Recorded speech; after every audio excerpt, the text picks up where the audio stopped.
Bienvenidos al panel de inteligencia artificial. Veo algunas caras que ya son conocidas. Muchas gracias por poder asistir.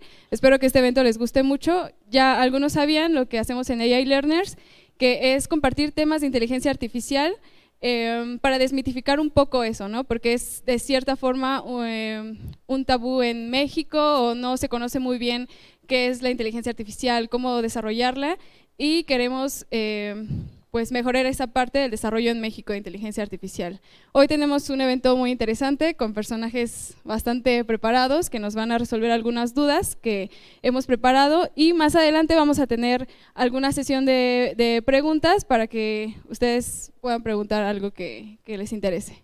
Entonces, comenzamos con la presentación de cada uno de ellos. También un agradecimiento a Central Academy por el streaming y a Central por el espacio. Y por favor, un fuerte aplauso a los miembros de este panel.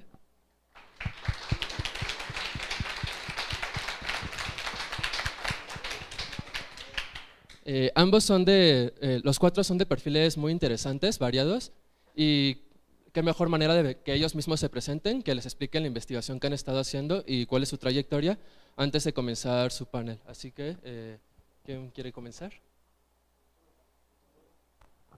Hola, hola. Bueno, primera cosa es que nos dicen expertos, pero en realidad el campo de Machine Learning y de inteligencia artificial cobró mucha vida en los últimos años, y nadie de nosotros en realidad estaba haciendo tanta inteligencia artificial, digamos, hace 4 años o hace 3. Entonces, primera cosa, rápidamente, aparentemente te vuelves un experto. Yo estudio en MIT, estoy haciendo un doctorado. Mi departamento se llama Brain and Cognitive Sciences, entonces hay mucha gente que estudia con changos cómo funciona el cerebro, y hay un grupo que hace más inteligencia artificial, que también es parte del Computer Science and Artificial Intelligence Laboratory en MIT. Y básicamente mi laboratorio entonces es mitad ciencia cognitiva, es decir, tratar de estudiar cómo los niños aprenden, cómo funciona la mente humana, y mitad cómo replicar eso, entenderlo y hacerlo en una computadora. Entonces, digamos, dentro de un espectro de inteligencia artificial que tienes los sensores, o sea, vision y object recognition, perdón si uso palabras en inglés, y procesamiento del lenguaje, que son como más sensoriales, y por otro lado tienes robótica, que es más de control y de controlar un brazo, que camine, que avance. En medio está toda la parte que menos sabemos y menos entendemos, que es cómo funciona la mente, lo que le llaman en inglés higher level cognition, y eso es en lo que yo trabajo, cómo intentar. Por ejemplo, parece que los humanos usamos lógica. ¿Cómo combinamos lógica con machine learning para que podamos aprender representaciones, pero que las podamos usar en la forma en que nosotros las usamos para usar matemáticas, para no solo traducir un texto, sino entender lo que está pasando, para tener un modelo del mundo? Mi advisor siempre dice, no sé qué tan larga se esperaba que estuviera esta introducción, pero o sea, lo que ha sido muy exitoso en los últimos años en inteligencia artificial ha sido pattern recognition, es decir, con redes neuronales y deep learning. Son algoritmos que con muchos datos aprenden una función de un input a un output, por ejemplo, de imágenes, que son matrices de numeritos, que son los distintos valores de cada color en cada píxel, a esto es una cebra, esto es un león, esto es un humano, esto es qué. Y eso solo es una parte de lo que hacen los humanos, que sí somos buenos. Por ejemplo, cuando aprendo a caminar, un bebé en efecto trata y recibe datos y ajusta muchos parámetros, probablemente muchas neuronas que controlan los músculos y visión y todo, y no usan mucha lógica para nada de eso. Si tú me dices, ¿cómo le hago para ahorita? Mi cerebro ahorita está computando muchísimas cosas para mantener el balance de mis piernas, para procesar visualmente todo lo que hago. Eso no usa nada de lógica y parece ser como pattern recognition. Pero hay otras cosas que son mucho más simbólicas, que involucran procesar datos de manera más abstracta, que no entendemos bien, y que eso es lo que yo intento hacer en mi grupo. Estoy empezando mi 3er año de doctorado. Hola, yo soy Toño. Yo hice mi doctorado en Cambridge, en Inglaterra, y ahorita estoy trabajando en el Colegio Imperial de Londres. Mi investigación es un poquito diferente a la de Andrés. Yo estudié ingeniería. Entonces, lo que yo intento hacer es usar Machine Learning para controlar sistemas como aviones o como reactores. Les voy a enseñar un poquito lo que quiero decir con esto, con algunas diapositivas. Entonces, por ejemplo, Normalmente, Machine Learning y así se puede usar para cuando tienes muchísimos datos. Tienes un montón de datos y hay algo que se llama Reinforcement Learning, que es, por ejemplo, cómo aprenden una computadora a jugar un juego de mesa, cómo aprende a jugar ajedrez, o cómo aprende a jugar un juego de computadora. La diferencia es que en estos juegos tú puedes hacer muchos errores. Entonces tú puedes decirle a la computadora, bueno, intenta 1000 formas y la que te funciona al final, usa esa. Entonces tienes un montón de datos, puedes usar todos los datos, aventárselos. Obviamente tiene mucha ciencia, ¿no? Pero puedes usar muchos datos, puedes hacer muchos errores y con esto lo vas a controlar videojuegos. Si en cambio tú tienes, por ejemplo, un reactor nuclear o un avión, es muy complicado decirle, bueno, ponte a hacer errores y pues vas a explotar o vas a hacer ahí una función nuclear que no debes de hacer, o tu avión se va a destrozar en el aire o va a chocar. Entonces es un reto cómo usar ambas cosas. Lo que estamos haciendo nosotros es, los aviones, los reactores, todo tipo se pueden también hacer modelos, pero estos modelos normalmente tienen errores, ¿no? Entonces le llamamos Plant Model Mismatch, que es la diferencia de tu sistema real con tu modelo. Entonces aquí es donde Machine Learning puede ayudar, porque entonces hacemos modelos híbridos que tengan una parte de modelo, por ejemplo el modelo de un avión, pero hay muchas cosas que, como la fricción del aire o la dirección del aire, que realmente no vas a poder modelar, o es demasiado complicado, y para eso usas lo que se llama Data Driven, que es que, bueno, además de que tienes tu modelo, usas datos para alimentar y haces un modelo que es mitad modelo con, por ejemplo, aquí tenía nada más para explicarlo, tienes un modelo con ecuaciones diferenciales y además tienes una red neuronal, o nosotros usamos una cosa que se llama procesos gaussianos, que además lo interesante es que tienes tu modelo y además tienes el proceso gaussiano que te dice la incertidumbre también de tu modelo. Entonces eso ayuda a que tú no puedas hacer grande, o que tú puedas decir, bueno, voy a hacer este error, no voy a comportarme de la mejor manera posible, pero tengo cierta certidumbre de, bueno, qué tan malo es esta movida. Entonces voy a equivocarme un poco, pero no voy a hacer que mi reactor explote. Voy a equivocarme un poco, pero no voy a hacer que se estalle mi avión.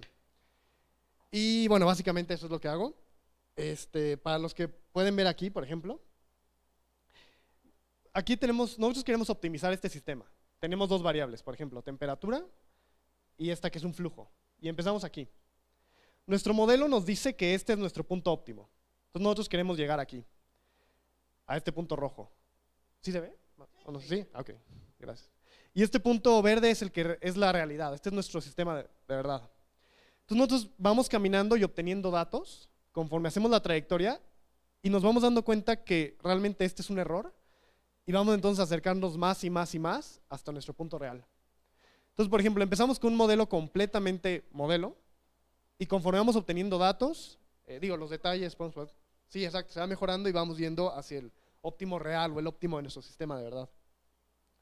Esta es otra trayectoria similar. Empezamos aquí, empezamos yendo solo hacia el modelo, si no obviamente hubiéramos tomado esta trayectoria. Entonces empezamos yendo hacia el óptimo del modelo y a media trayectoria nos damos cuenta, bueno, tenemos varios errores y ya poco a poco corregimos y llegamos hacia el óptimo real. Y ya, básicamente eso es lo que hago, es algo un poquito diferente a lo de Andrés y también es inteligencia artificial. A ver, pongo la... A ver. Ok. ¿Cómo le haces full screen? Bueno, unas disculpas, mi presentación está en inglés. Mi teclado no tiene ñes, entonces me costó trabajo. No tiene internet, entonces. Pero todo está hablado, entonces no se agüiten. Entonces, yo estoy estudiando en la Universidad de Harvard, en el departamento de química. Yo estudié licenciatura en matemáticas y computación en la Universidad de Guanajuato. Y quería hacer algo que fuera más real, entonces me fui por la química cuántica. Entonces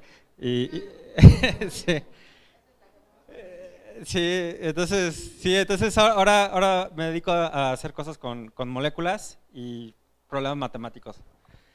Y bueno, o sea, mucho de lo que nosotros queremos tener un Google para moléculas.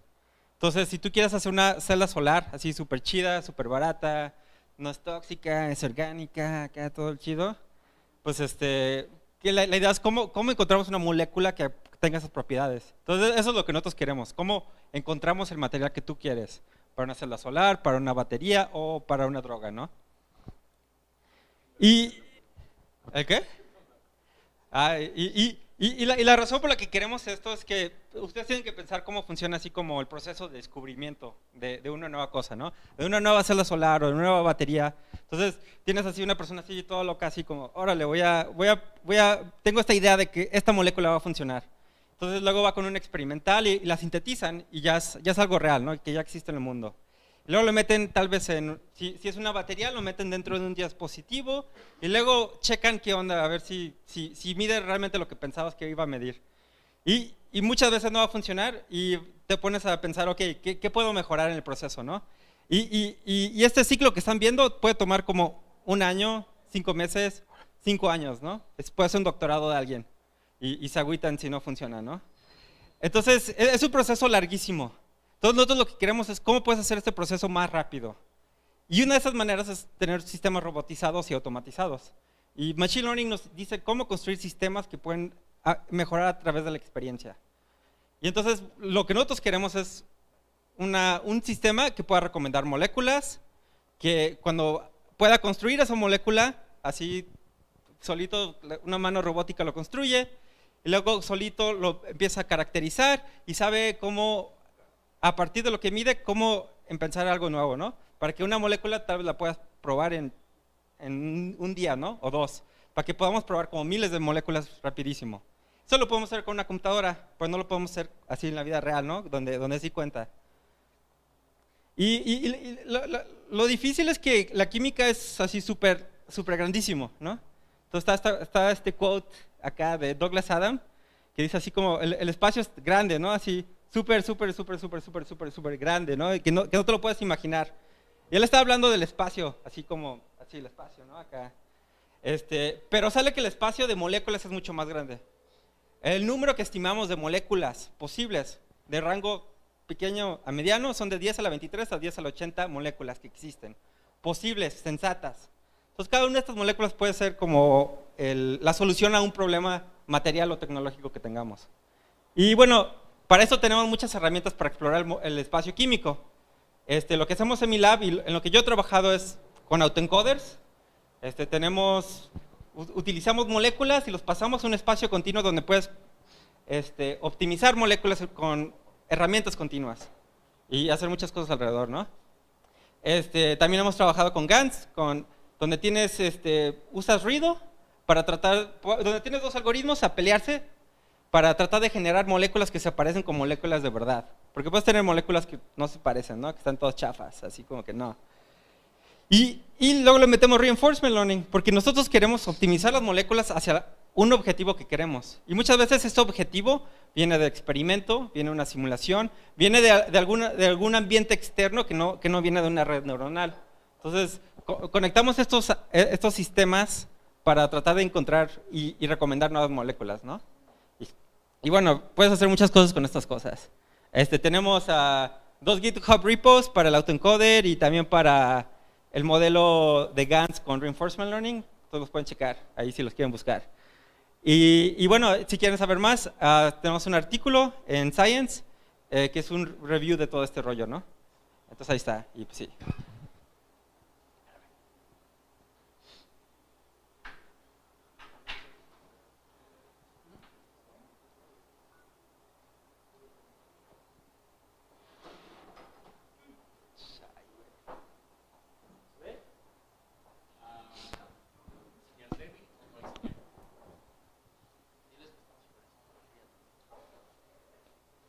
¿No se ve nada?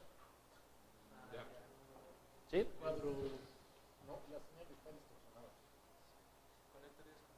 Blanco, amarillo,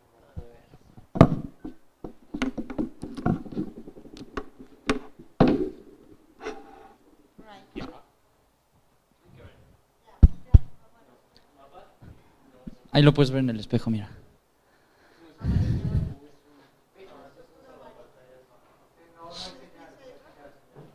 Por cierto, mientras les digo que ahorita, bueno, en 5 minutos están compitiendo los bots de OpenAI. OpenAI es una compañía que está en California, que hicieron algoritmos que juegan un juego de computadora que se llama Dota, que es bastante más complejo que los juegos que se han logrado vencer antes porque, digo, en ajedrez está limitado el espacio de acciones y de pagos, Mientras que en Dota tú eres un monito que puede decidir atacar, retirarse, protegerse, hay estrategia de largo plazo, hay planeación y ahorita en este instante están por jugar y bueno, hace 2 semanas le ganaron a humanos que ya son muy buenos, pero no los mejores del mundo.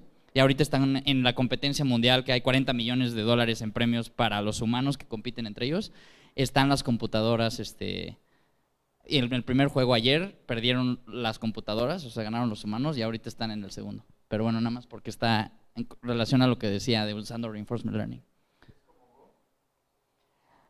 Es exactamente como Go, pero Go es lo que decía Andrés, que tienes acciones discretas, ¿no? Tú tienes una ficha y la puedes mover a ciertas celdas. Esto es un juego continuo, entonces tú tienes un monito y lo puedes mover 360 grados, entonces es mucho más complicado.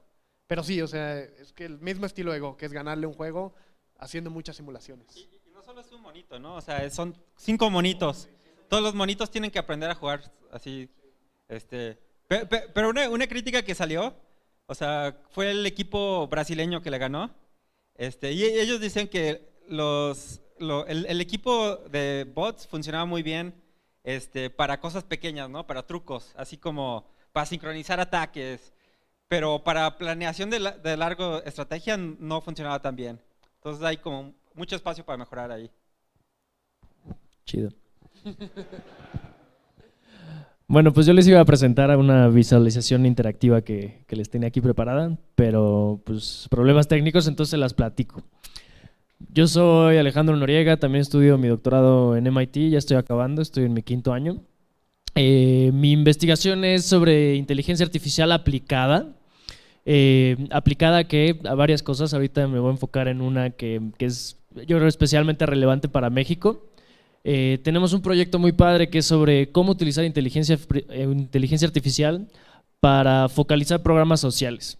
Entonces, por ejemplo, ¿quién aquí conoce Prospera? Yo creo casi todos, ¿no? El programa Oportunidades, Prospera, ha tenido diferentes nombres. Bueno, ese es un programa social focalizado en el sentido en que no es un programa social para todas las familias mexicanas, sino solo para un grupo de familias mexicanas, aquellas que más lo necesitan. El problema es que el gobierno pues, no tiene datos de ingreso de todas las familias mexicanas, datos base. Entonces, lo que hay detrás del algoritmo de elegibilidad de Prospera es una predicción de ingreso. Lo que hace Prospera es que para 25 millones de familias mexicanas que reciben Prospera, agarra una serie de variables proxies que no son ingreso, pero que son cuántos focos tienes, qué tipo de material es tu casa, sociodemográficos de la familia, etcétera. Y con ellos hacen una predicción de ingreso y en base a esa predicción deciden a qué familia le toca y a qué familia no le toca. Si se ponen a pensar, a mí me parece uno de los sistemas de toma de decisiones automatizadas quizá más relevantes que hay allá afuera tomando decisiones, porque son decisiones, extremadamente importantes, que es el ingreso de una familia, que sea pobre o no pobre. Y por otro lado son millones de familias, 1/4 de la población mexicana recibe este programa. Ahora, este tema es incluso más relevante porque ¿qué creen? Que México no es el único que tiene este tipo de programas. Les quería mostrar un mapa del mundo en donde hay aproximadamente 120 países que tienen programas como Prospera, en donde el principal vehículo de combate a la pobreza, de política pública, son este tipo de programas focalizados que se les llaman transferencias condicionales. Pues nosotros tenemos un proyecto que decimos, bueno, ¿qué no será que podemos hacerlo mejor metiendo la inteligencia artificial? Mejor de muchas maneras, porque si se ponen a pensar, bueno, pues simplemente hay errores de tipo 1 y de tipo 2, ¿no? Hay falsos positivos y falsos negativos. Entonces, ¿qué significaría aquí un falso negativo? Pues significa que tienes una familia pobre a la que lo pasas por tu algoritmo predictivo y sabes que no eres pobre, no te da el ingreso, ¿no? A eso se le llama error de exclusión. Luego tienes falsos negativos, que es el error de inclusión, que tienes gente que quizá no lo necesitaría tanto como gente que sí está debajo del nivel de pobreza, a la cual se lo das el programa, ¿no? Pues resulta que hay unos trade-offs muy interesantes que se tienen que diseñar. O sea, tú tienes un algoritmo automático de toma de decisiones y tú tienes que decirle pues qué tanto vas a permitir errores de exclusión versus errores de inclusión. Más aún, te puedes fijar en subpoblaciones de México, por ejemplo, y ver cómo están distribuidos los errores en diferentes subgrupos de la población. Por ejemplo, hogares urbanos versus hogares rurales. No será, como es muy posible, porque pues, si tienes un algoritmo que está haciendo optimización global, como están programados la mayoría de los algoritmos, o simplemente una regresión lineal es lo que hace optimización global, pues resulta que puedes estar desaventajando sistemáticamente a un subgrupo de la población con tu toma de decisiones automatizadas. Puedes pensar en urbano versus rural, puedes pensar en tipos de estructuras de familia. Por ejemplo, tienes familias monoparentales, tienes familias nucleares normales, que son 2 papás y sus hijos, tienes familias que quizás son pobres pero no tienen hijos, tienes familias que están compuestas simplemente de adultos mayores, y tú te tienes que poner a pensar, ¿será que el algoritmo lo está haciendo igual para todos? Nosotros hacemos investigaciones al respecto y vemos que no. Vemos que hay diferencias sistemáticas en las exclusiones y las inclusiones en diferentes subgrupos de la población que antes ni siquiera se habían visibilizado, y lo que hacemos es empezar por visibilizarlas y segundo, diseñar algoritmos que las resuelven, que emparejan los errores en los distintos subgrupos, y 3, herramientas de toma de decisión, porque aquí lo que pasa es que hay trade-offs importantes que no hay respuestas fáciles de cómo resolver, ¿no? Pues, ¿qué vamos a hacer? ¿Le vamos a dejar de dar dinero a las familias que sí lo necesitan, o le vamos a dar más dinero a las que no lo necesitan, ¿no? Le vamos a quitar a un subgrupo poblacional para darle al otro, y esas son decisiones que hoy están tomadas ya de forma implícita, y lo que nosotros hacemos es tanto mejorar los algoritmos overall para que hayan menos errores, como con los algoritmos de punta que se puedan tener, dar una visibilización y unas herramientas de toma de decisiones para que se tomen estas decisiones explícitas y tratar de evitar que hayan estos sesgos sistemáticos a nivel poblacional que hoy en día hay allá afuera. No solo en México, sino en el mundo. Tenemos un paper que analizamos esto a nivel de toda Latinoamérica, en donde vemos que casi en cada país de Latinoamérica es el caso. Entonces, si logramos hacer resultados para un país como México, lo divertido es que nos podemos ir por todo el mundo tratando de mejorar los programas sociales en el mundo. Bueno, pues vamos a iniciar el panel. Va a ser de aproximadamente 40 minutos para que al final igual ustedes puedan acercarse a ellos y hacerles preguntas. Y lo vamos a separar en 3 secciones. La primera es el panorama actual de inteligencia artificial, la segunda es inteligencia artificial y sus aplicaciones, y la tercera parte va a ser el futuro de la inteligencia artificial y los dilemas éticos. Entonces vamos a comenzar con la primera sección, y la primera pregunta es ¿cuáles son las tendencias del 2018 y hacia dónde proyectan que va a ir la inteligencia artificial en los futuros meses, años?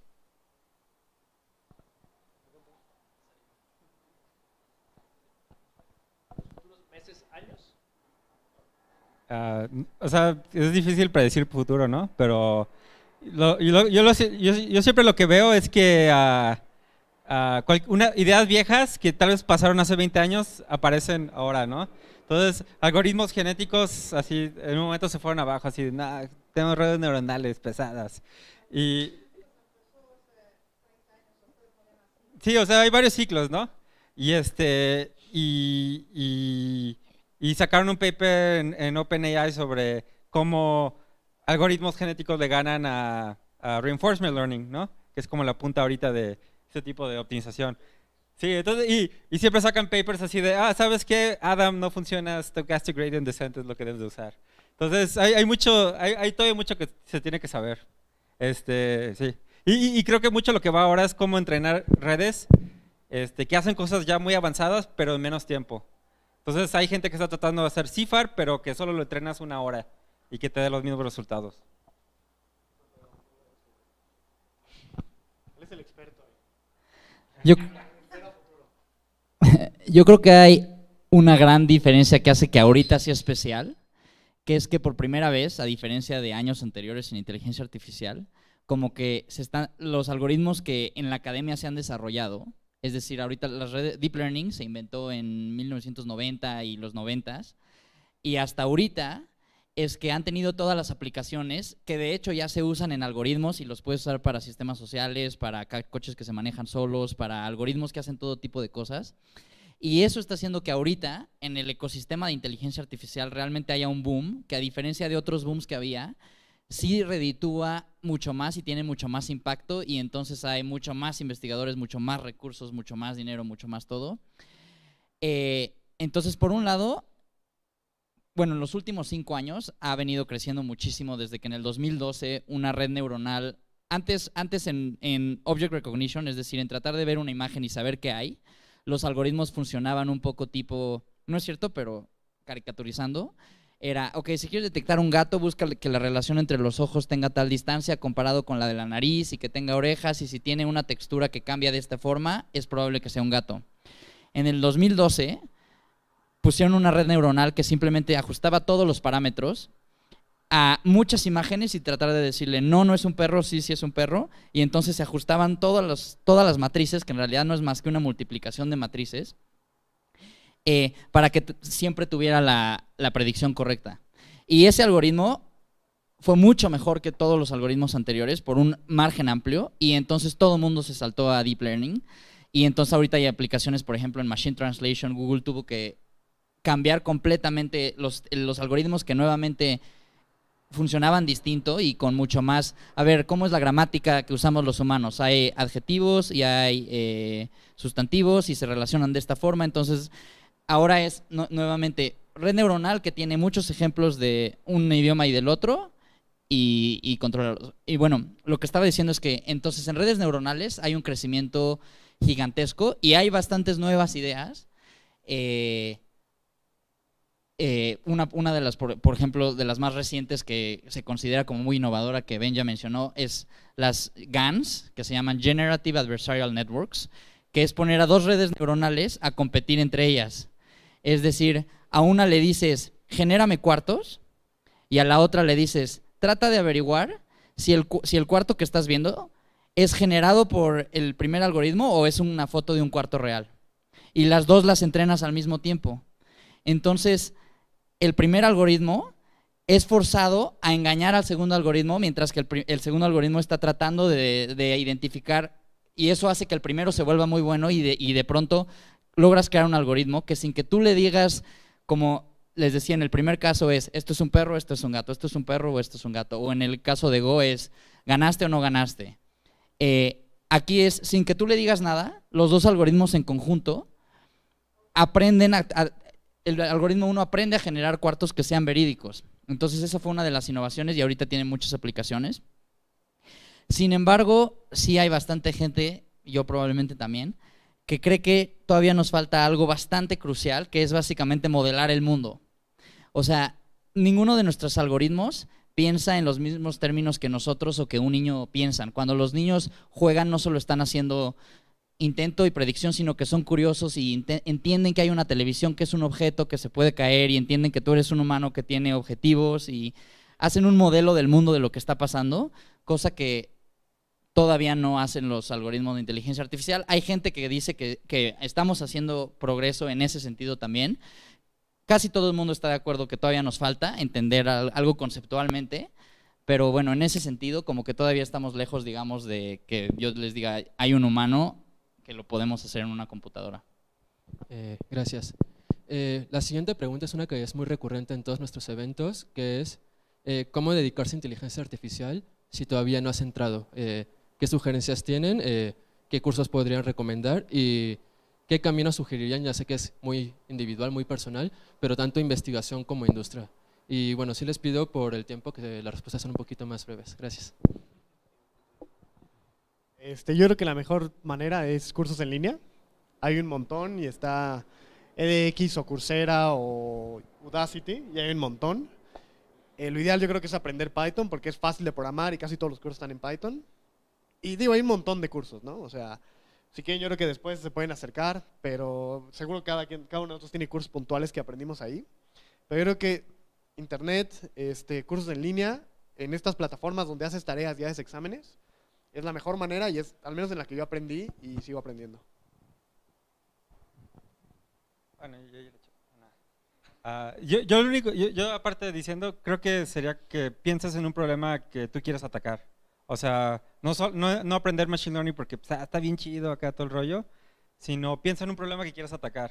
O sea, porque si nomás vas a aprender solo por tener la herramienta, creo que tú puedes ser más afinado si vas a mover esas herramientas hacia lo que tú quieras atacar. Entonces, sí, piensa cómo usar esas herramientas para atacar los problemas que te interesan. Sí, yo iba a decir exactamente lo mismo, que creo que lo mejor es realmente voltear a ver a su alrededor y agarrar un problema, aunque sea trivial, aunque no cambie el mundo, pero que a ustedes les interese, porque te clavas con el problema y si le das en equipo mejor. Así es como mejor aprendes. Yo aprendí a programar tratando de hacer un programa que resolviera sudokus y me costó más sangre que cualquier clase de programación, pero aprendí mucho más. Entonces realmente creo que agarrar un problema y darle sobre ese problema es lo más motivacional y creo que van a aprender mucho más. Gracias. Y en comparación entre la industria y la investigación, entre la academia y la industria, ¿qué diferencias ven en el camino? Además de los tips que mencionaron ahora, ¿qué otras cosas sugerirían? Lo que pasa es que todos nosotros ahorita estamos en academia, ¿verdad? Entonces tal vez tenemos una posición medio biased, o sea, un sesgo. Sin embargo, Acepta muchas veces certificados en línea. O sea, y eso pasa muy seguido. Y lo que va a pasar en una industria, y de hecho Andrés les puede contar más de eso, te van a dejar un problema, que muchas veces lo hiciste en un curso o en un libro de texto, resolver algún problema y lo vas a tener que resolver. Entonces, para ir a industria vas a tener que aprenderlo, tener tal vez algún certificado, pero sobre todo hacer las cosas. Y los certificados en línea sí valen. O sea, hay gente de hecho en Google y en Facebook que están arriba y que ellos vienen de Udacity o de cosas así. y la última es nada más pueden tener un portafolio y eso es lo otro que te da la entrada, ¿no? Si tienes un portafolio de algún proyecto que hiciste, con eso es creo la mejor forma. Perfecto. Bueno, la última pregunta para cerrar esta sección es ¿cuál es el rol de las áreas más clásicas, entre comillas, de la inteligencia artificial en el ecosistema actual? Como mencionaron en los últimos años, Machine Learning y ahora actual.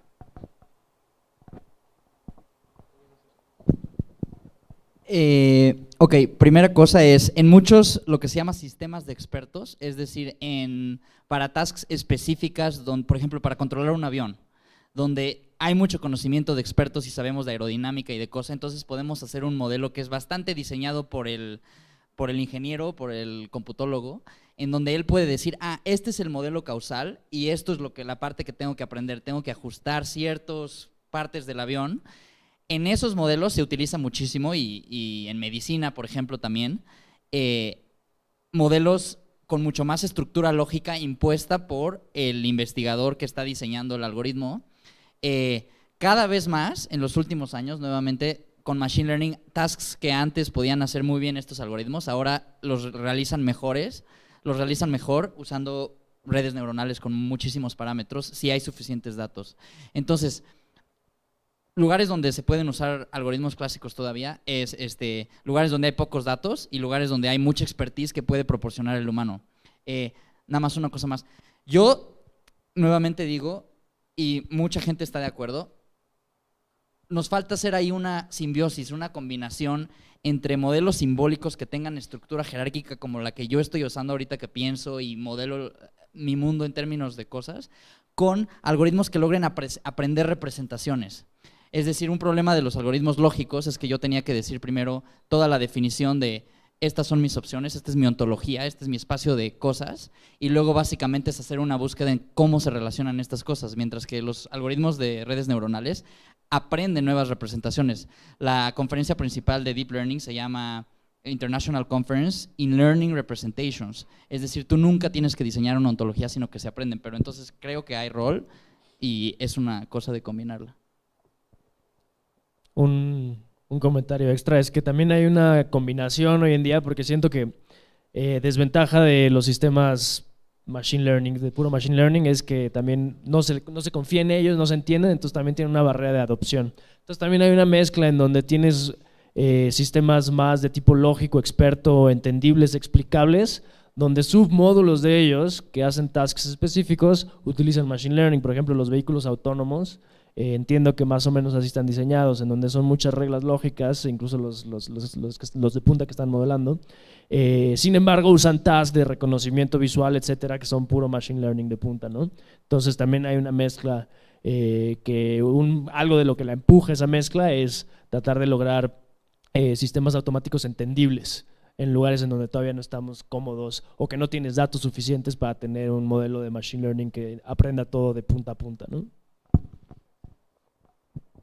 Perfecto. Bueno, pues pasamos a la segunda sección, que es las aplicaciones de inteligencia artificial.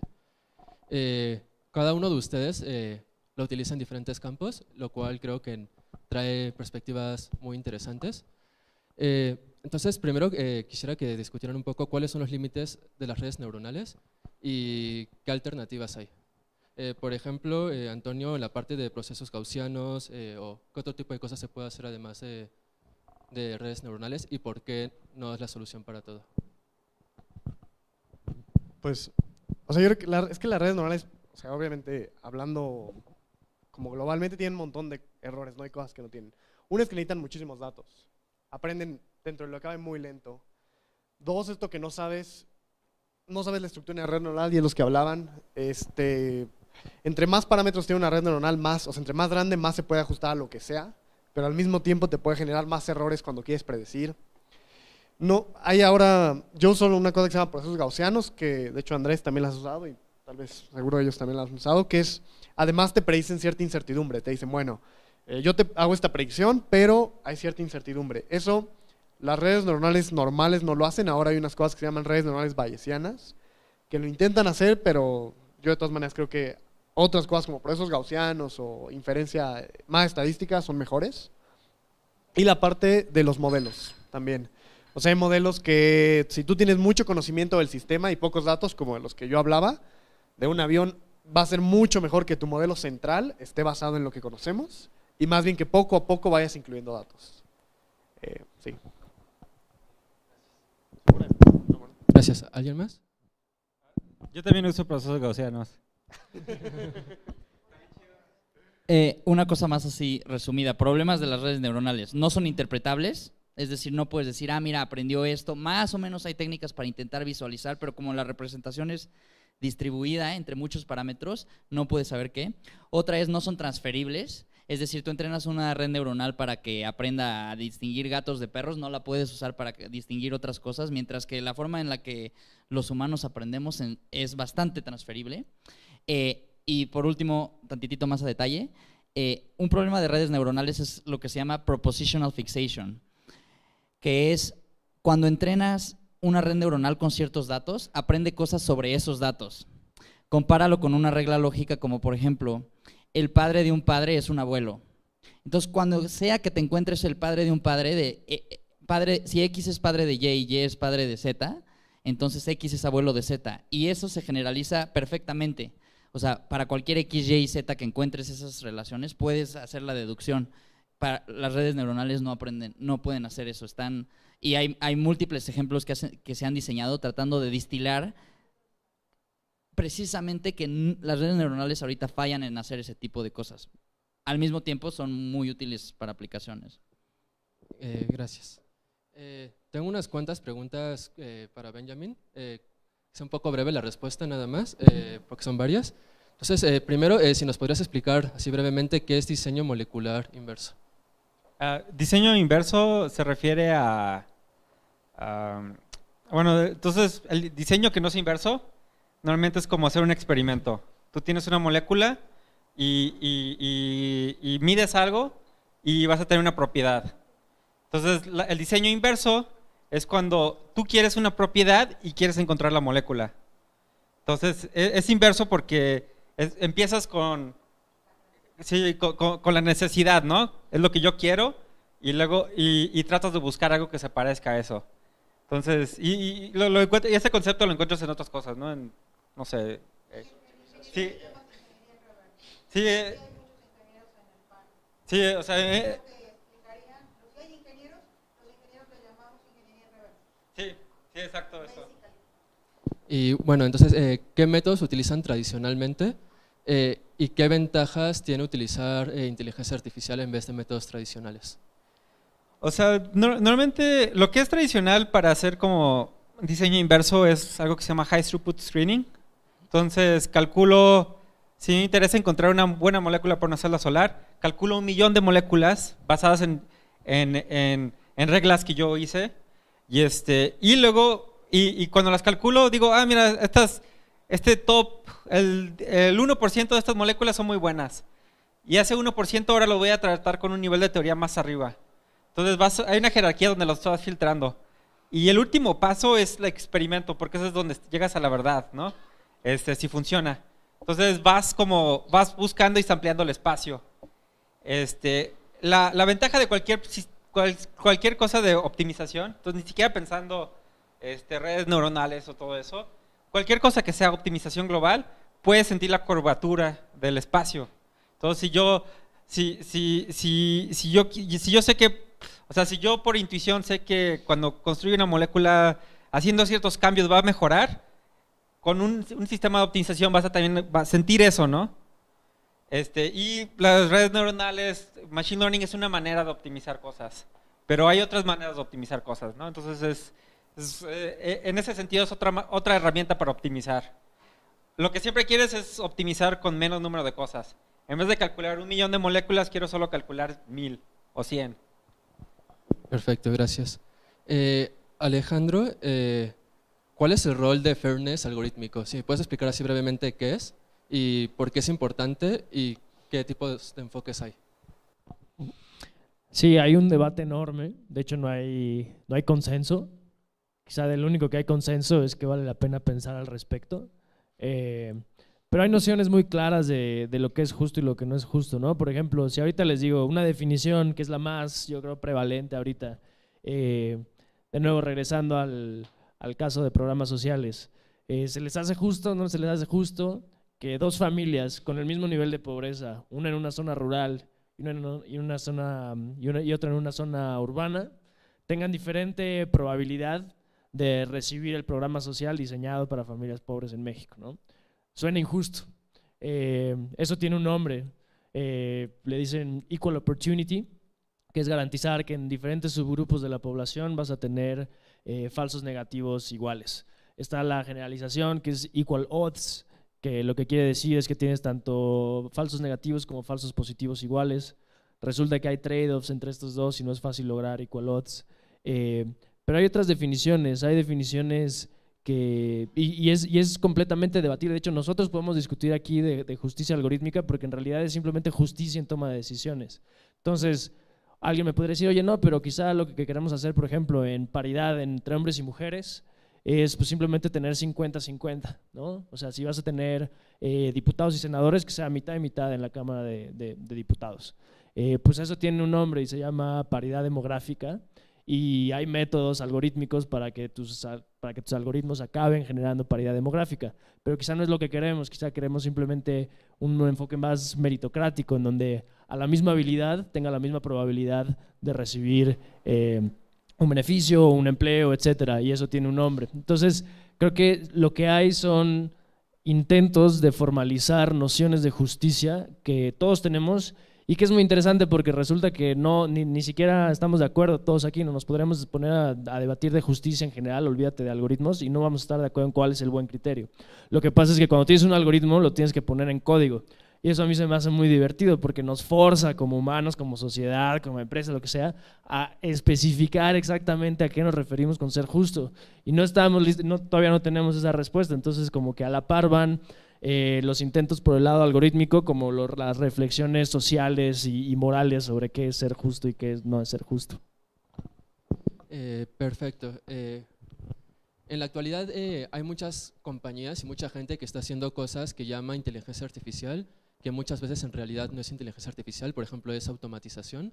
Entonces, ¿cómo podemos hacer esa transición de proyectos que estén automatizando a cosas que realmente son inteligencia artificial? Esa es abierta a quien quiera. ¿Cuál sería la diferencia entre automatización e inteligencia artificial? ¿O es para mí que...? También.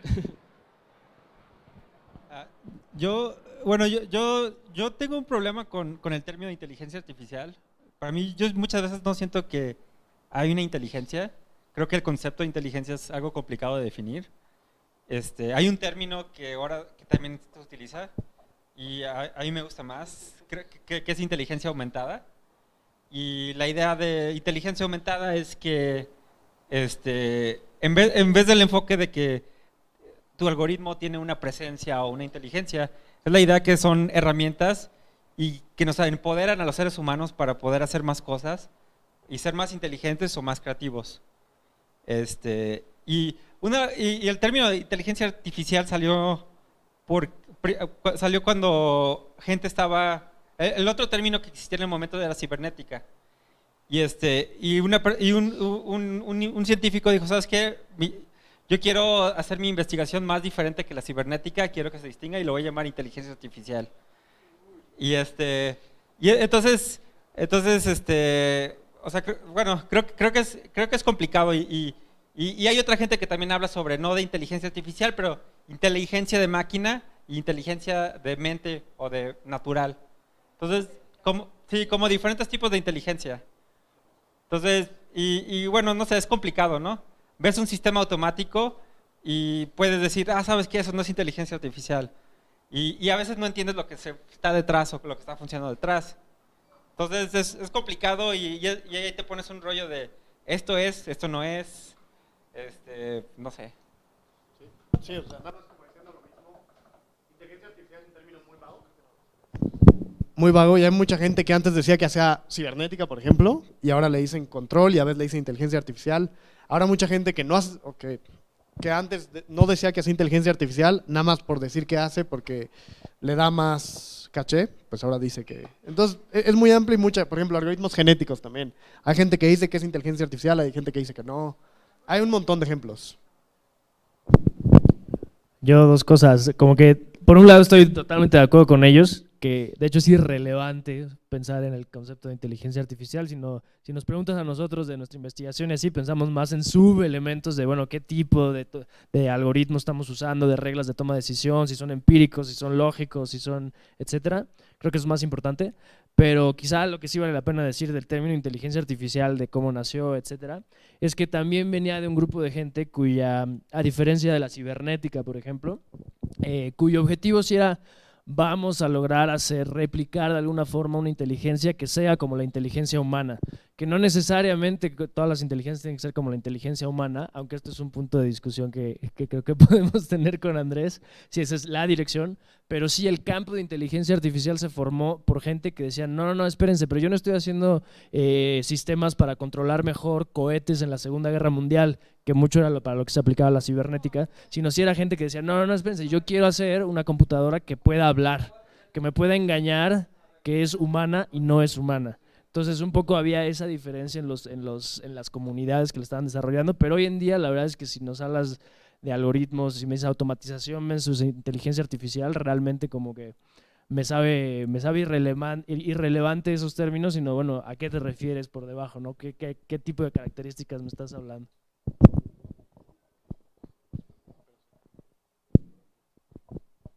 Bueno, pasamos a la tercera sección, que es el futuro de la inteligencia artificial y dilemas éticos.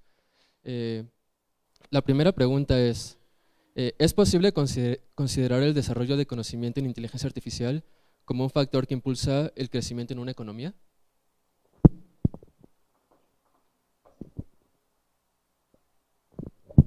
Pues Vamos a decir que sí. Sí, o sea, sí. Pero por supuesto que sí. Sí, ajá. Sí, pues sí. O sea, no solo, yo creo que en los años que vienen es el factor que más va a influenciar. Es decir, hay... Las empresas, ¿no? Que más tienen casi valor en la bolsa. Casi son Amazon, son Google y Facebook ya le están dando también. Entonces, sí, seguro sí, todos vamos a decir que sí. El market value de Google es más grande que el GDP, o sea, que el PIB de México. Y hay quotes que dicen algo así, y yo estoy 100% de acuerdo con ellas. En el momento, o sea, la mayoría de la gente ahora está de acuerdo en que el cerebro es una computadora, es decir, una máquina, y que como tal es una cuestión de procesos químicos y físicos que son entendibles, manipulables y reproducibles. Y a mí no me queda casi duda de que en el momento en que entendamos esos procesos, eso va a ser lo que más impacto va a tener en la transformación de todo. Entonces, sí, la cosa es qué tanto ahorita ya es, qué tan cerca estamos, etc. Perfecto. ¿Cuáles consideran los riesgos principales de la inteligencia artificial? Yo creo que uno de los riesgos a veces es como puede propagar más desigualdad. Entonces, piénsate en un coche que se maneja solo, ¿no? Entonces, hay algo padre que se maneje solo porque ahora vas a llevar a tu hijo a la escuela y antes no tenías tiempo de hablar con él o tenías que estar así como checando acá la carretera y ahora tienes media hora para ayudarle en su tarea de matemáticas o leer un libro, ¿no?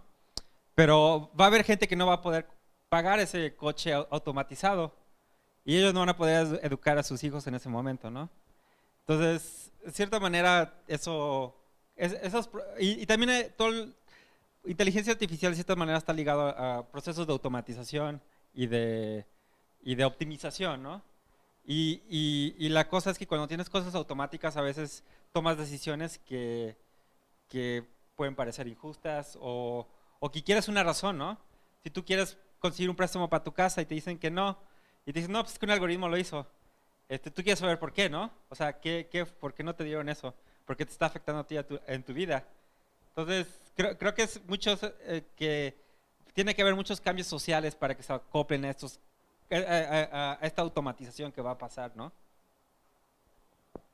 Yo creo que un tema que tal vez lo que quiere, o sea, lo que la gente pregunta y así es como esto de que si las máquinas van a como dominar. Yo creo, y no sé, casi todo el mundo, o no sé la opinión, pero mucha gente dice que, o la mayoría de la gente dice que sí es posible. O sea, que qué tan cerca estamos, pues no tan cerca, pero también quién sabe qué tan lejos. Y pues sí, eso es un tema de discusión que más bien todo el mundo te va a decir sí, o sea, es posible que pueda pasar y el chiste es mitigar eso, pero no estamos todavía cerca o en posición de hacer eso todavía. Seguro, ahorita Alejandro seguro va a decir, pero han habido experimentos interesantes, ¿no? Donde, por ejemplo, dos computadoras empiezan a hablar entre ellas y de pronto empiezan a hablar en un lenguaje para el que no fueron programados. Y entonces tuvieron que desconectar. Porque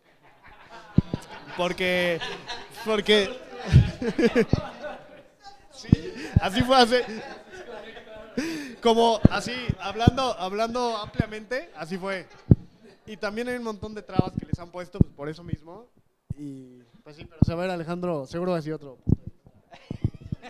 No en contra para nada. Yo nada más sí que como que, de hecho yo en lo personal, si hablamos de riesgos, creo que hay diferentes horizontes.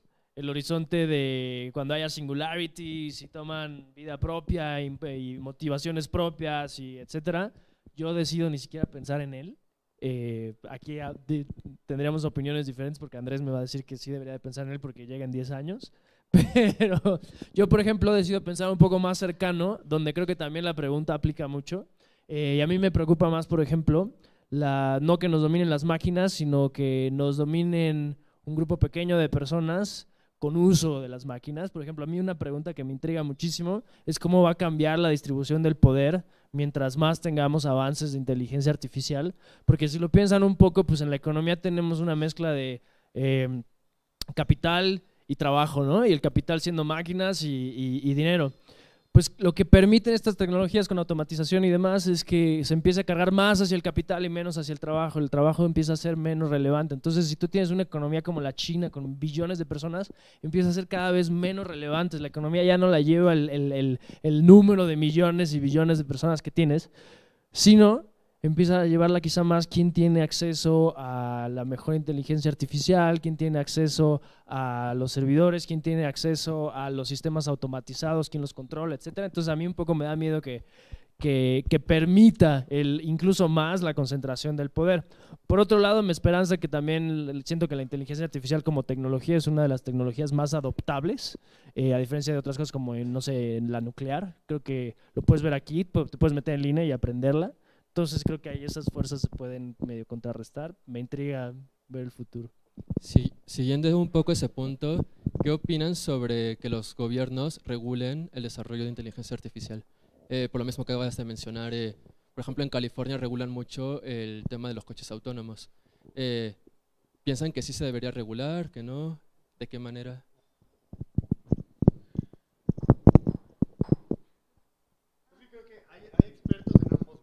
O sea, yo creo que hay gente que sabe mucho más que nosotros cuatro juntos que dice que sí, y expertos que saben mucho más que nosotros cuatro juntos que dice que no.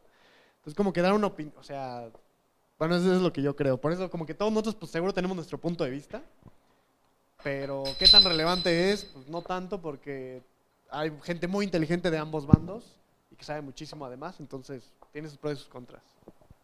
Lo que parece que sí hay consenso es que es un tema del que vale mucho la pena empezar a pensar, y ahí sí casi no hay debate. La mayoría, de hecho hay una carta firmada por muchos investigadores de muchas áreas, pero muchos de inteligencia artificial, que dicen esto es un problema muy serio potencialmente y vale mucho la pena pensar. Y, o sea, parte de la razón en la que se creó OpenAI y está el instituto que se llama MIRI, que están diseñados para tratar de guiar, porque otra cosa es no se puede parar. O sea, hay terroristas, empresas, gobiernos y académicos y todos que quieren, y hay mucho interés en hacer inteligencia artificial, pero a lo mejor sí pueden intentar guiarlo. Y eso yo creo que es bastante no controversial, que está bien que se haga. Bueno, pues ya cerramos la parte del panel y vamos a abrir 15 minutos para que les hagan preguntas. También lo pueden hacer a través del streaming, los que están en Facebook. Bueno. ¿Qué tal? Mi nombre es Oliver Rubio y tengo 3 preguntas que son breves. Okay. ¿Qué opinan de la medicina predictiva? ¿Tienen compañeros que estén atacando la medicina predictiva? No tanto de llegar como el ADN, sino que llegar con los datos que tenemos, muy parecido a tu proyecto, que con los datos que tenemos ahorita podemos predecir si ese paciente va a tener cáncer o tiene todos los humanos somos iguales y podemos deducir si es posible eso. No, pues por supuesto que muy útil, y hay casos mucho más claros donde claramente es útil y casos donde es más difícil porque es menos claro. Por ejemplo, si tienes imágenes de dientes y puedes detectar caries con un algoritmo que simplemente se entrenó con muchísimos, o imágenes de tumores en ciertas partes, por supuesto que ya son más útiles y que sí se utilizan, y que qué bueno que se utilicen. Yo estaba impresionado la semana pasada. Estaba sentado ahí en MIT con un cuate que estaba yo presentando mi proyecto y a él le tocó presentar el suyo. Un chaparrito flaquito así con un gorrito chistoso, y de pronto dice, no, pues mi proyecto, mira, nosotros lo que hacemos es que bajamos el costo de un diagnóstico de cáncer, de una serie de tipos de cáncer, lo reducimos en más de 100 veces el precio. Entonces, en vez de aquí en Estados Unidos, que cuesta $350 un diagnóstico de cáncer, lo bajamos a $3.50, ¿no? Y eso lo que permite es que lo podamos expandir en todo el mundo en desarrollo, y la siguiente semana me voy a África porque vamos a tener nuestras pruebas en campo, donde mi maquinita así chiquita la vamos a llevar, y vamos a llevar la maquinota que está en los hospitales en Estados Unidos. Y en campo vamos a probar las diferencias de las mediciones acertadas o no acertadas, y resulta que en sus experimentos previos básicamente lo hace igual la maquinita que desarrolló. Y creo que no tengo tiempo para explicarte cómo funciona, pero me parece maravilloso. Es una mezcla entre machine learning, no solo machine learning, sino machine learning en la coyuntura, con avances de hardware muy importantes que también llevan a sensores pequeñitititos, con avances en ingeniería biomédica. Y esa coyuntura, este cuate simplemente se dio cuenta de algo que podía armar entre las tres y hizo esta máquina, cajita así, que te diagnostica cáncer en zonas rurales en África. Entonces, se me hace claramente gran valor ahí. Hola, mi nombre es Pedro Hernández. Tengo una pregunta que va un poquito enfocada a lo que estaban platicando hace ratito, porque se me hace muy, muy interesante, y yo la verdad sí creo que el juicio de un ingeniero es muy, muy importante. Número uno lo menciono porque alrededor en la industria, yo pienso que la industria de México, una de las mayores carencias es que no existe un juicio. No hay crítico, no hay ingenieros que sean críticos, no hay ingenieros que pueden tomar decisiones, ¿no? Entonces, conectado a eso, yo quiero preguntarles algo que tiene que ver con un sociólogo español, se llama César Rendueles. Tiene una conferencia que se llama El falso amanecer tecnológico, donde justamente él estudia estos modelos. Por ejemplo, no recuerdo tu nombre. Ricardo es en lo que está especializado, y él hace una enorme crítica con respecto a cómo es que está pasando, por qué los llama espejismos consensuados, ¿no? Él dice, existe este uso de espejismos consensuados con la tecnología, y siendo que, bueno, como yo lo veo, partiendo del principio de poder tener una herramienta como la computadora, es como, no tenemos ni idea de por qué estamos aquí, ¿no? Entonces, el objetivo principal como humanos es saber por qué estamos aquí, la búsqueda de la verdad. Pero la promesa de la automatización, que tiene que ver justamente con esto, de que podamos llegar a eso, nos tiene en conflicto con los modelos económicos y sociales. Mi pregunta es si esto existe, si esto es una realidad, si es algo que las tecnologías que actualmente existen entre líneas, con las elecciones que ha habido tanto en esta sexenio en México como las elecciones en Estados Unidos, esto es algo que existe y esto es algo que los sistemas que ahora conocemos como estos conjuntos, ¿no?, económicos, que está Amazon, Google, redes sociales, realmente eso es lo que nos está diciendo entre líneas. Yo sí quiero saber su opinión, ¿no? Tampoco. Mi pregunta es si esos espejismos consensuales existen con el uso de la tecnología, si la promesa de la automatización que tanto hablamos de que es de que facilitemos nuestra vida, de que busquemos la verdad, o realmente hay personas, lo que decía el miedo, ¿no?, por acá, de que unas pocas personas se estén ocupando, si eso realmente ya es una realidad, ¿no?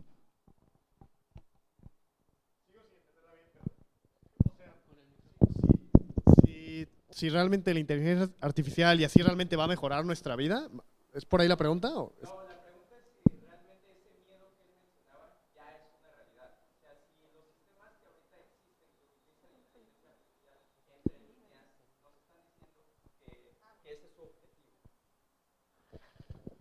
No, yo creo que no, pero no sé la verdad.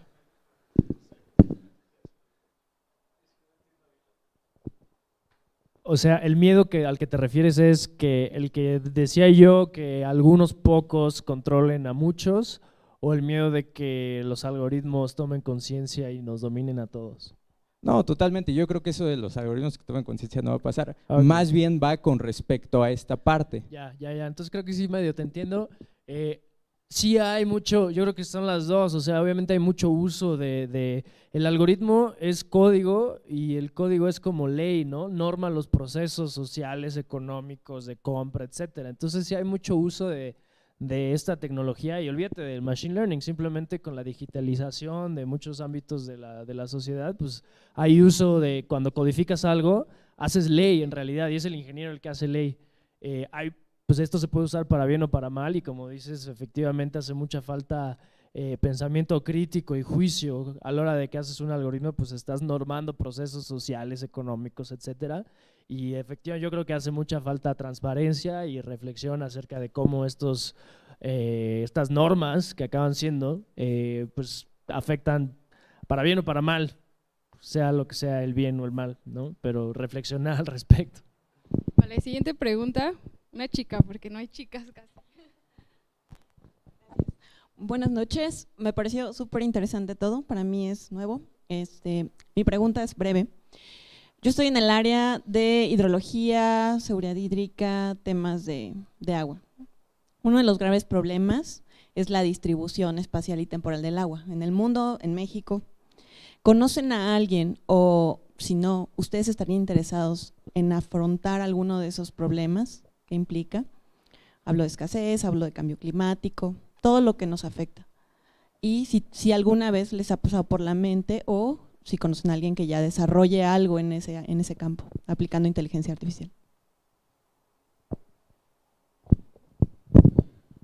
Yo conozco casos parecidos. No dudo que si buscas en internet encuentres aplicaciones de inteligencia artificial para la distribución del agua, pero por ejemplo, cosas similares que tienen que ver es usando imágenes satelitales en México, tratar de encontrar, en vez de tener que hacer un censo, que ahorita hace Zagarpa cada X años y cuesta mucho dinero y manda encuestadores, usar imágenes satelitales para tratar de encontrar dónde se hace qué producto y básicamente cuál es la distribución agrícola en México, y conozco gente que está haciendo eso, no conozco a nadie en particular del agua, y por ejemplo a mí yo digo qué problema tan interesante, excelente que gente utilice inteligencia artificial y aprendizaje de máquina para eso, pero por ejemplo yo tengo muchas otras cosas que estoy ahorita trabajando, entonces no es tan fácil tampoco decir, mira, tengo un problema interesante, salta en esto, porque ya estamos también encarrerados en distintos temas y cosas. Sí, buenas noches, mi nombre es Armando González, yo estoy también en el ecosistema de emprendedurismo como emprendedor, y mi pregunta está relacionada con el perfil de ustedes, ¿no? Ustedes son jóvenes, están en ecosistemas de innovación importantes como el de Inglaterra o Estados Unidos. Y la pregunta que tengo es relacionada con lo siguiente.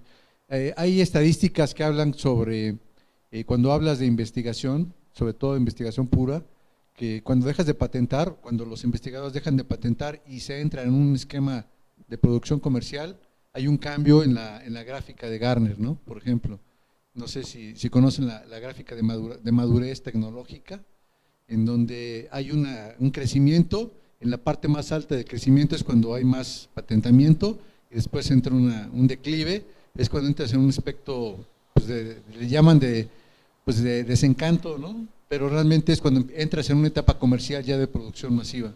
¿Ustedes cómo lo están viviendo en los ecosistemas donde están actualmente, no? Porque si bien son algo atípico en nuestro país, son gente joven que está en ecosistemas de innovación importantes, que observan otros patrones, ¿no?, de investigación. Y mi pregunta es esa, ¿ustedes cómo lo están observando dentro del ecosistema de investigación, este tema de dejar la investigación pura por la investigación comercial y reflejar en los ecosistemas donde están? Pues un poco de México yo no conozco, pero en Estados Unidos y en Canadá tengo varios amigos que están haciendo doctorados o estaban haciendo doctorados y están ahorita explorando hacer startups. Y si haces inteligencia artificial en Estados Unidos y en Canadá, ahorita es relativamente fácil conseguir funding, y con que tengas algo de experiencia y algunos papers es muy fácil, y en general las experiencias son bastante positivas. Sí, tienes que trabajar mucho más, es menos agradable, etcétera, pero no diría que entran en un desencanto, sino al revés, como que tienen exposición a muchísimos otros climas interactivos, y hay muchísimo ahorita los que en Estados Unidos se llama accelerators, que juntan a muchos emprendedores y todos platican sus ideas, y más bien siento que es un clima bastante favorable. Yo creo que, o sea, bueno, al menos como lo veo en Estados Unidos, hay mucha interacción entre industria y academia. O sea, tienes mucha gente que está becada, muchos grants que aplicas, son dinero de academia, ¿no? O de industria. Lo que he visto en México es que no hay mucha interacción entre la academia y la industria. Y hay muchas razones para eso. O sea, hay razones tanto de la industria, que a veces no confían en tecnología como nacional. Hay un artículo en Nature de 2014 que habla de postdocs mexicanos que se vinieron a México a empezar su propia empresa, y ellos hablaban de que no podían hacer negocio. O sea, eran gente súper capaz, gente súper inteligente, tenían apoyo del gobierno, pero no podían empezar un negocio porque muchas veces no les pensaban que su trabajo valía, ¿no? Iban con alguien y le decían, oye, no, pues es que queremos un producto alemán o acá, ¿no? Entonces, ese es un pedazo, ¿no? Y también hay un pedazo de que, o sea, necesitas que los científicos se acerquen a problemas reales. Yo cuando estaba en Guanajuato, estaba en el CIMAT, y tienes muchísima gente así súper inteligente, súper capaz, ¿no? Y están trabajando problemas así de matemáticos que tal vez en 100 años van a ser relevantes para algo, ¿no? Y puedes argumentar que es válido o no es válido. Creo que lo que hay que pensar es que también, o sea, por ejemplo, yo vivo en Boston, ¿no? Ahí tienes gente que tratando de resolver cáncer, ¿no? Y en México tenemos problemas de desnutrición en secundarias. Entonces nuestra realidad es diferente, y el dinero que va a la investigación es muchas veces público. Y hay muchos problemas, no sé, como los problemas que tuvimos hoy con los customs acá, ¿no? O sea, no sé, o sea, es complicado, es así.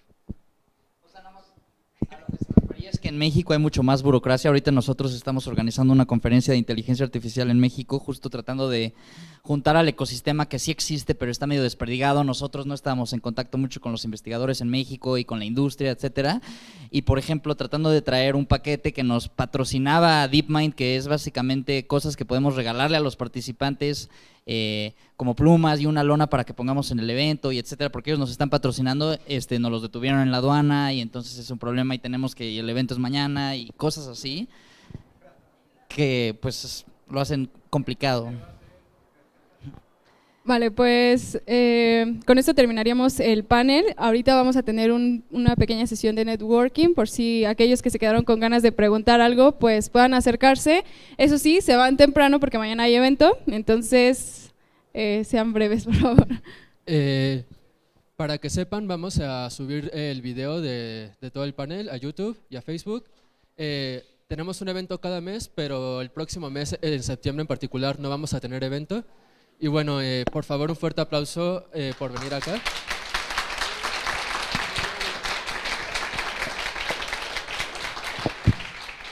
Bueno, muchas gracias a nuestros invitados y igual a Central Academy y a Central por el espacio. Y si están hambrientos, hay pizza. Sí, un segundo. Y nomás expandiendo un poco así a eso, a lo que estabas diciendo de la RIA, que es el congreso que estamos organizando, lo vamos a tener en YouTube. Entonces, si lo quieren checar, ahí lo pueden ver, va a haber pláticas de todo. Métanse a ria.org. Sí, RIAA. Sí. .org. Sí, .org. Sí, pero también vamos a tener una escuela de verano mañana.